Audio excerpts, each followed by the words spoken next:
పవన్ కళ్యాణ్ గారు మనకి గాజువాకలో పోటీ చేశారు, భీమవరంలో పోటీ చేశారు.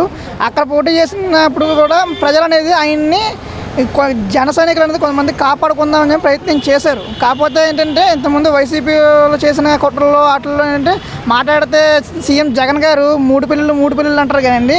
మూడు పిల్లలు చేసుకున్నా సరే ఆయన చట్టబద్ధ ప్రకారంగా వెళ్ళారు తప్ప వాళ్ళ తాత ముత్తాతలు ఏంటి ఒకరు తెలియకుండా ఒకరిని అనేది కంటిన్యూషన్ అనేది ఆయన దృష్టిలో లేదు. ఇంకోటి ఈయన ఇప్పుడు రీసెంట్గా మనకి వైజాగ్లో బోట్లు కాలిపోయి చాలామంది ఇబ్బందులు పడ్డారు. 6 months బ్యాక్ అప్పుడు నేను ప్రజెంట్ వైజాగ్లో నేను కోటక్ మహీంద్రా బ్యాంక్లో వర్క్ చేస్తూ ఉన్నాను. అక్కడ అప్పుడు పవన్ కళ్యాణ్ గారు వచ్చి ఒక ప్రతి కాలిపోయిన బోటుకి ఎవరైతే నష్టపోయారో 50,000 అనేది ఆయన సంపాదించిన సంపాదనలో తీసిచ్చారు తప్ప జగన్మోహన్ రెడ్డి అనేది ఏదైనా ప్యాలెస్లు కట్టుకుంటూ వెళ్ళాడు తప్ప ఆయన సంపాదనలు ఏ రోజైనా ప్రజలకు రూపెట్టాడా? ₹1 అనేది ఆయన ప్రజల సంబంధించింది ₹1 ఆయన తీయలేదు, చేయలేదు. పవన్ కళ్యాణ్ గారు కూడా ఏమీ చేయలేదు అని చెప్పి జగన్ గారు అన్నారు కదన్న. అప్పుడు పవన్ కళ్యాణ్ గారు జగన్ గారు చేయలేదని చెప్పి జగన్ గారు అంటున్నారు తప్ప జగన్ గారు చెప్పేదంతా పెద్ద అబద్ధాలండి అన్నీ. జగన్మోహన్ రెడ్డి గారు జస్ట్ ఓన్లీ సీఎం పదవి ఎక్కారనే పేరే కానీ అమ్మఒడే అబద్ధం, స్కూల్ డెవలప్మెంట్ చేశాననేది పెద్ద అబద్ధం. అది ప్రజలని ఒక బిజినెస్ మ్యాన్గా చూసాడు తప్ప ఒక రాజకీయ పరంగా అనేది ప్రజల విషయంలో అనేది ఆయన చేయలేకపోయాడు కాబట్టి ఇవాళ 11 సీట్లు అనేది వచ్చింది తప్ప అయితే ఒక రాజకీయ నాయకుడిగా నేను అంటే ప్రజలకు మంచి చేశాను, మీ ఇంట్లో మంచి జరిగితే నాకు ఓటు అయ్యింది అని చెప్పేసి అన్నాడు కదా ఆయన ఓపెన్. కానీ ప్రజలు ఇవాళ ఓటు ఇంట్లో మంచి జరిగితే ఖచ్చితంగా ఓటేసి ఆయన్ని గెలిపించరు. అది ఆయన ఎవరి ఇంట్లో అనేది మంచి జరగలేదు కాబట్టి అనేది ప్రజలు డైరెక్ట్గా అన్ని ఓటు రూపంలోనే ఆయనకి డైరెక్ట్ చూపించారండి. ఇవాళ గతంలో వంగా గీత గారు ఎంపీగా ఉన్నప్పుడు ఎలాంటి డెవలప్మెంట్ జరిగింది? వంగా గీత గారు ఉన్న గతంలో ఉన్న టైంలో అయితే డెవలప్మెంట్స్ అనేది మినిమంగా మినీ జాబ్స్ కానీ అనేది పరంగా చూసుకున్నారో తప్ప డెవలప్మెంట్ వారికి అనేది ఇంకా అప్పుడు ఎగ్జాంపులేషన్ అనేది చేయలేదు.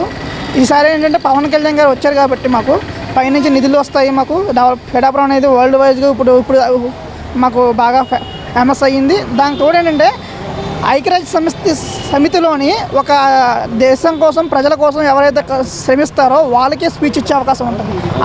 ఆ లెవెల్లో పవన్ కళ్యాణ్ గారు వెళ్ళారు అనేది మాకు చాలా గర్వంగా ఉందండి. దానికి తోడు జనసేన జెండా కూడా వెళ్ళిందండి అక్కడికి. అది మాకు గర్వంగా ఉంది, మేము చాలా ప్రౌడ్గా ఫీల్ అవుతుంది విషయంలో. గతంలో వైసీపీ ఉన్నప్పుడు చాలామంది రాజకీయ నాయకులు పవన్ కళ్యాణ్కి అసెంబ్లీ సీటు కాదు కదా గేటు కూడా ముట్టుకునేవాళ్ళు. గేట్ కాదంటండి, గేట్ ఏంటి ఇవాళ నిన్న డైరెక్ట్గా అసెంబ్లీలో స్పీచ్ వస్తుంది, అయినా పార్లమెంట్లో స్పీచ్ రేంజ్లోకి వెళ్ళారంటే అనేది ఏ మాత్రం అనేది ప్రజలు ఇచ్చారనేది పార్లమెంట్కి వెళ్ళారని చెప్పేసి మేము చాలా సంతోషంగా ఫీల్ అవుతున్నాం దాని విషయంలో. అయితే అంటే మోదీ గారు కూడా పవన్ కాదు తుఫాన్ అని అన్నారు. ఆ తుఫాన్ నిజంగా ఇవాళ అనేది ప్రజలు అనేది ఒక తుఫాన్ రేంజ్లోనే చూపించారు ఖచ్చితంగా.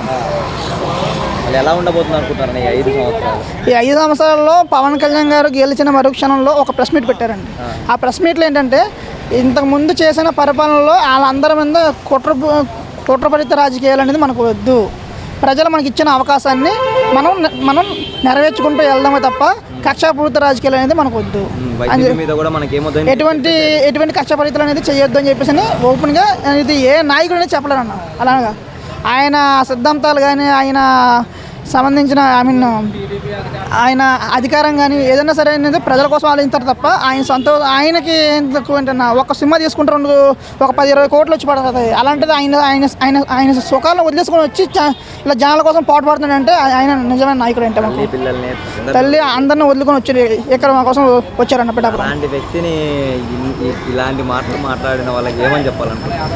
వేరకి చెప్పుకోవాలి తగ్గ అంటే ఏంటన్నా నిజంగానే కష్టపడేవాడు ఎప్పుడు అన్నా దేవుడు ఆయనకి సుఖాలని వదులుకొని వచ్చినా సరే ప్రజల పక్షంగా దేవుడి పక్షంగా అందరూ ఆయన ఇవాళ 21 సీట్లకి 21 సీట్లు అలాగే 2 ఎంపీ సీట్లు కొట్టారంటే 100% కంప్లీట్ చేశారంటే అది ప్రజల విజయం, అలాగే ఆయన విజయం.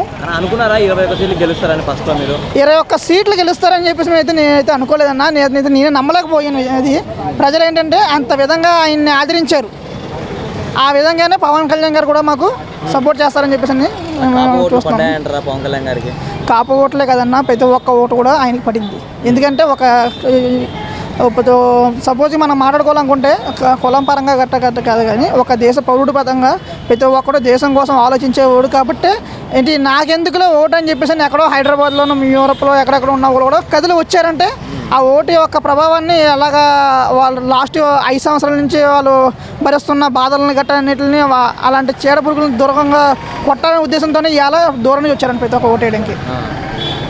అన్న, పవన్ కళ్యాణ్ గారు ఎన్డీఏలో ఏదైనా ఒక పదవి, ఎలాంటి పదవి ఇవ్వాలనుకుంటారు పవన్ కళ్యాణ్ గారు? పవన్ కళ్యాణ్ గారికి అంటే ఎన్డీఏలో పదవి ఇవ్వాలి అనుకునే ఉద్దేశం అయితే మా ఉద్దేశం మాకు ఇప్పుడు సపోజ్కి బెటర్ అంటారా, హోమ్ ఇస్తే బెటర్ అంటారా? డిప్యూటీ సీఎం ఎప్పుడైనా కరెక్ట్ అనుకుంటున్నాను సార్. హోమ్ మినిస్టర్ అనేది just only home security purpose సంబంధించిన ఒట్టుగా వస్తుంది.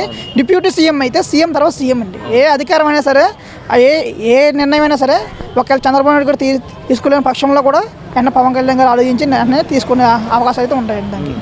మేమైతే మీ డిప్యూటీ సీఎం కావాలని చెప్పి కోరుకుంటున్నాం. 5 సంవత్సరాలు పిఠాపురంలో ఎలా ఉండబోతుంది?